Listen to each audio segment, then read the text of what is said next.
Here's something to think about. If you put a BMW M4 Comp and a Shelby GT 500 side by side, most people would find them quite similar.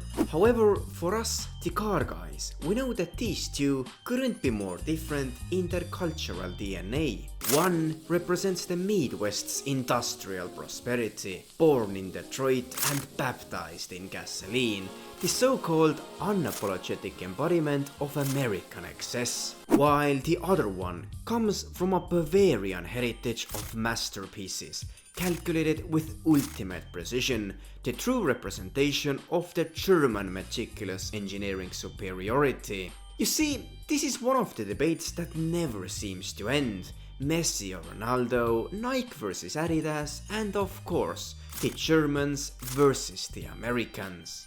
Meanwhile, it's certain you won't definitely get bored in these, very well-mannered discussions. At one point you will start to think that, wait a second, what are we even comparing between two such different takes of automotive design? And the deeper I went to research the topic on the internet, the more it became obvious that this debate isn't about cars. It's about a 140-year-old disagreement on what even is a car. Today, when we think about German cars, most often it's BMW, Mercedes, Porsche and Audi. Each and every one of these brands is known for their high performance and exceptional build quality. Porsche's iconic flat-six engines in perhaps the most successful sports car ever made, the 911. Mercedes' arguably world's best hand-built V8 engines that they used to put in most AMGs. At least until last year. Also take a look at the company's slogans. The ultimate driving machine, das Beste oder nichts, gibt es keinen Ersatz, Vorsprung durch Technik. All four have built their reputation on offering the most well-engineered automobiles in the world. But what if I told you that things haven't always been like that? What if I told you that it used to be the USA that dominated the field of quality craftsmanship in the industry? Let's go back in time a bit. The rivalry of American versus German automobiles started precisely when the automotive industry was invented. In 1886, Carl Benz patented the first ever gas-powered automobile in Mannheim, Germany. 10 years later, Henry Ford designed the first ever so-called contemporary vehicle in Detroit, aka the famous Model A. Which one of those was the true first founder of an automobile, you can decide for yourselves. However, the cars as we know them today really started to take shape during the post-World War II era. Hello, I'm Truman Bradley, speaking for your local Chrysler dealer. And tonight I have a real challenge for you, because we believe that 15 minutes here can change 15 years of car buying habits. The 1950s and 60s, the true golden era of America, and Detroit reflected the post-war prosperity better than anything else. Cars grew in overall size, longer bodies, lowered suspensions, wider bumpers and sharp fins. The general understanding during the space race era was that the cars also had to look like spaceships. In the 1960s, muscle cars became the newest trend that grew out from the spaceship era of automobiles. Ford Mustang in 1964 being the industry leader, while others like the Chevy Camaro in 1966 and the Pontiac Firebird in 1967 followed suit. With the government-funded interstate highway systems and the overall suburbanization, America's automotive industry's success seemed to never end. Until it did. In the early 1970s, due to tensions in the Middle East, OAPEC, or the Organization of Arab Petroleum Exporting Countries, implemented a total oil embargo against many of the Western nations. That led to the oil crisis of 1973, where gas prices quickly doubled and then tripled within a span of just a few years. And all of these spaceship-inspired automobiles weren't exactly designed with oil prices in mind. Americans started looking for more economic means to travel. The answer? The Volkswagen Beetle from Germany. Small, easy to repair, practical, but above all, low on fuel consumption.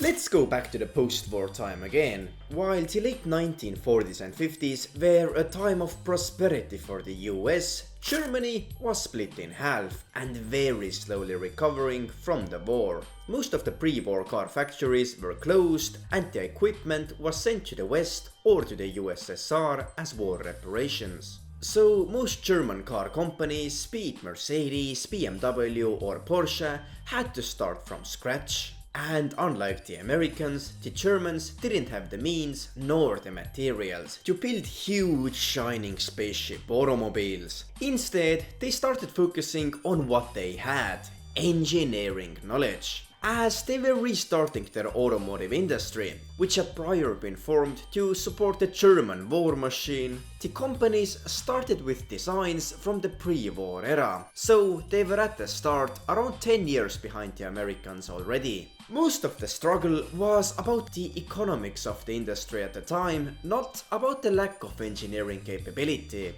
Luckily, this economic situation was quickly overturned by the financial support of the US themselves, with plans like the Marshall Plan, major money-pumping projects designed to recover the European economy in the late 1940s and 50s. And it worked. By the early 1960s, they were back on track, better than ever. The 300 SL and the first 911 stood as landmarks of the great German comeback. Focus on engineering gave the Germans the chance to also be competitive in motor racing series. With AMG created in 1967 and BMW M division in 1972, this was where the Germans really started to pull away from the Americans. Cars like the Porsche 908, the BMW M1 and later models like the first M3 were now playing many leagues above everyone else. Meanwhile, in America, the big three, General Motors, Ford and Chrysler, were still struggling with fuel economy, as well as coming out of the spaceship car era. Yes, in 1967, Ford did enter the 24-hour Le Mans and even managed to win it. But it was really just a one-time thing, and the motorsports stayed the playground for the Europeans. There were some tries to compete with the Europeans in the general car market, most notably the Chevy Corvettes, sleek body design and aerodynamic high-performance sports cars, just like everyone in Europe made them. But not to say that this isn't a good car, in Europe it is to this day known as the poor man's Ferrari. Most manufacturers realized that there wasn't actually a need to directly compete with the Europeans. Instead, the big three decided to build their brand image around the big bulky muscle cars, something that is now part of American identity, although be it in reality just a failure to compete with the school of European engineering precision. Look, I am not trying to even hate on the American muscle whatsoever. The muscle cars are not in any way inferior to the Europeans. They are just different. All about horsepower, big V8 engines and enough torque to carry your own house behind you. From these principles, the modern muscle car was born. Generally, we have the big three from both countries that kind of represent the overall automotive standards for us car guys. From America, there's the Mustang, the Camaro and the Challenger. And from Germany, we have the iconic trio of BMW, Mercedes and Audi. I am not even going to include Porsche here, because this brand is in a league of its own, especially from their price point. Nowadays, these cars are from the outside becoming more familiar than ever. Just take a look at the earlier mentioned Shelby GT500 versus the M4 competition. The exterior lines and the inside screens. Mustang seems to more and more drop the traditional muscle car look, while BMW seems to make more and more aggressive M cars with the big kidney grills often looking a bit like muscle cars. And that makes people very quickly forget that they are two cars from completely different backgrounds. In reality, it is not actually about which car is better or which one is the fastest. It's about the fact that the Germans and the Americans have two completely different understandings about what even are the main principles of designing a car.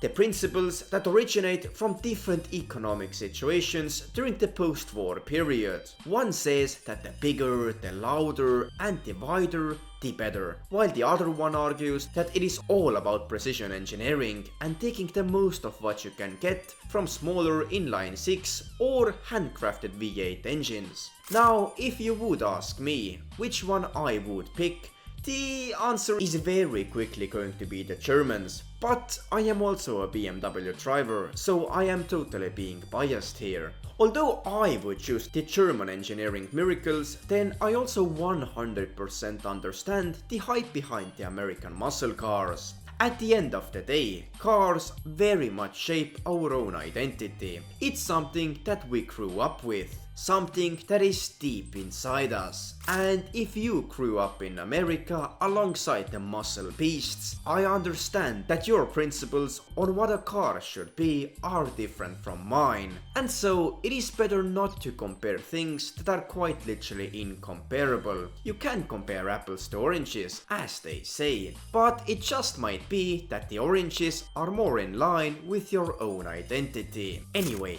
thank you so much for watching, and I'll see you guys in the next one.